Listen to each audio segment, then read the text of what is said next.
Wanita di kereta baru saja akan pergi ke toilet. Yang membuatnya ngeri, dia menemukan bahwa kereta dengan toilet telah menghilang secara misterius. Dia dengan cepat memberitahu pramugari tentang hal itu. Pramugari kaget melihat bagian belakang yang kosong. Tapi Anda harus berpura-pura tenang dan menipu penumpang bahwa tidak ada kereta di belakang. Tetapi karena semakin banyak orang ingin pergi ke toilet, setiap orang secara bertahap menemukan kelainan. Seorang penumpang bertanya kepada pramugari mengapa dia berbohong. Jelas, dia punya 2 teman yang duduk di gerbong terakhir. Nomor 5, dia tidak bisa menyembunyikannya. Para pramugara harus memberitahu semua orang bahwa mereka ditinggalkan di terowongan karena kegagalan mendadak dari kereta nomor 5. Dan meyakinkan penumpang untuk tidak panik. Dia melaporkannya sekarang. Mereka akan menemui kita saat sudah diperbaiki. Kemudian pramugari pergi untuk memeriksa kabel, dan itu dipenuhi dengan rumput liar. Masih tersisa cairan kental yang tidak diketahui, seperti tidak ada yang membersihkannya selama bertahun-tahun. Dan dia bertanya-tanya. Tiba-tiba, samar-samar dia bisa melihat penumpang gerbong 5 yang menghilang melalui kaca. Dan orang-orang ini menjadi sangat aneh dan menakutkan. Dia tiba-tiba punya firasat buruk. Dia dengan cepat memberitahu kondektur tentang hal itu. Kondektur kaget melihat kereta yang hilang. Karena setiap gerbong harus dimasuki secara manual olehnya sebelum dapat dipisahkan. Jika tidak mungkin ada kekuatan eksternal yang terputus. Dia memeriksa pengawas gerbong 5. Itu berubah menjadi mosaik terakhir kali saya melewati terowongan. Agaknya, kereta pasti mengalami kecelakaan di terowongan. Kondektur memerintahkan kru untuk menghindari menyebabkan kepanikan. Jangan pernah mengatakan yang sebenarnya kepada penumpang.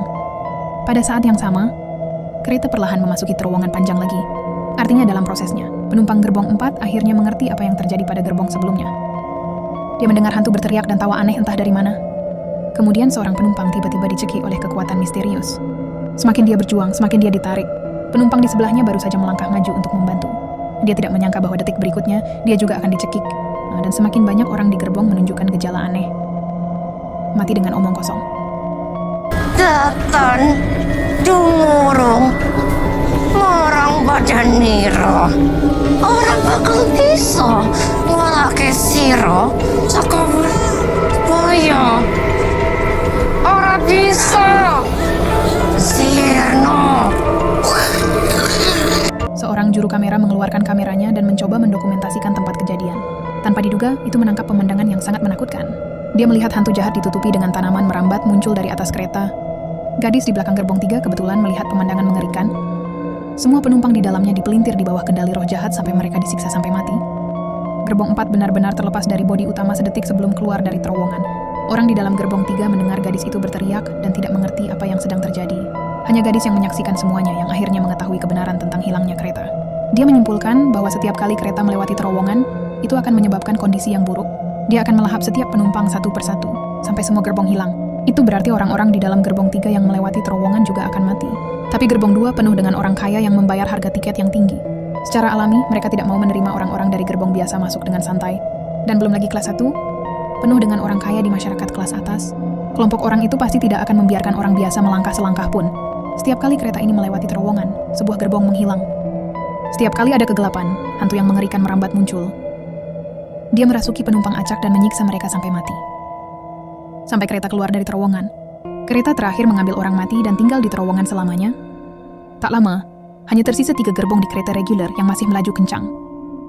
Salah satu penumpang yang mengetahui kebenarannya menyelinap ke bisnis 2. Tapi itu ditolak oleh orang-orang kaya ini. Untungnya, orang-orang di sini tidak tahu apa yang terjadi di beberapa gerbong berikutnya. Sampai kereta memasuki terowongan lagi. Roh jahat yang menakutkan tiba-tiba muncul di atas gerbong 3. Orang-orang langsung dirasuki oleh roh jahat.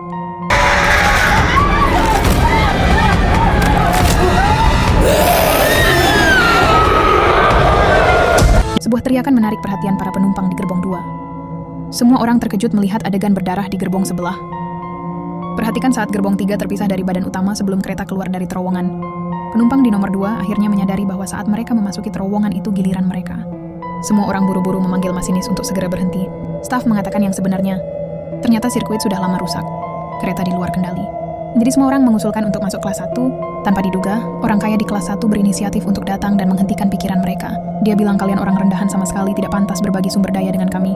Pada saat ini, para penumpang melihat bahwa mereka akan memasuki terowongan lagi tidak jauh dari sana. Dan semua orang panik. Namun, pria kaya itu dengan acuh tak acuh menutup pintu kabin kelas 1 sebelum semua orang panik. Jadi roh jahat dalam kegelapan muncul kembali. Teriakan hantunya seketika membuat para penumpang hancur berkeping-keping. Hanya dalam beberapa detik, orang di dalam gerbong 2 meninggal secara tragis. Untungnya, beberapa orang yang beruntung bersembunyi di lorong untuk menghindari kematian yang mudah. Kondektur cukup baik untuk menarik beberapa orang masuk. Mendapat kelas 1 ketika kereta keluar dari terowongan. Ini hanya menyisakan kokpit dan kelas 1. di luar mulai gelap. Setelah Anda memasuki terowongan lagi, sisanya akan mati. Kondektur harus mengambil kesempatan dan mencoba sistem darurat. Tanpa diduga, kereta yang lepas kendali berhenti. Semua orang berpikir bahwa selama mereka tidak memasuki terowongan, mereka akan kebal terhadap kematian. Namun roh jahat tak hanya muncul di terowongan, tapi hanya dalam kegelapan. Saat malam tiba, roh jahat tidak memiliki hambatan. Saya melihatnya di sini merentangkan cabang dan daunnya untuk menutupi semua penumpang, membungkus penumpang dengan tanaman merambat dan menyiksa mereka sampai mati. Pada akhirnya, semua orang mati menjadi makanan bagi roh jahat, dan penumpang biasa itu mati tanpa tahu betapa polosnya mereka. Ternyata kereta api ini dikembangkan oleh orang-orang kaya di kelas 1. Daerah ini awalnya adalah hutan murni yang ditutupi dengan vegetasi. Tapi para plutokrat itu melakukannya untuk keuntungan mereka sendiri. Penting untuk membuka kereta api di sini untuk mengembangkan pariwisata. Penduduk asli setempat memberitahu para plutokrat bahwa ada roh jahat di hutan. Begitu seseorang menghancurkan lingkungan hidup roh jahat, mereka akan dibalas olehnya. Tapi orang kaya ini tidak mendengarkan sama sekali. Tidak hanya penebangan pohon yang menghancurkan ekologi, bahkan membunuh sejumlah besar hewan yang bertahan hidup di hutan. Tanpa diduga, pada hari pertama pengoperasian kereta, itu dibalas oleh roh jahat. Mengubah kereta wisata menjadi kereta berdarah, dan itulah yang terjadi ketika Anda menghancurkan alam.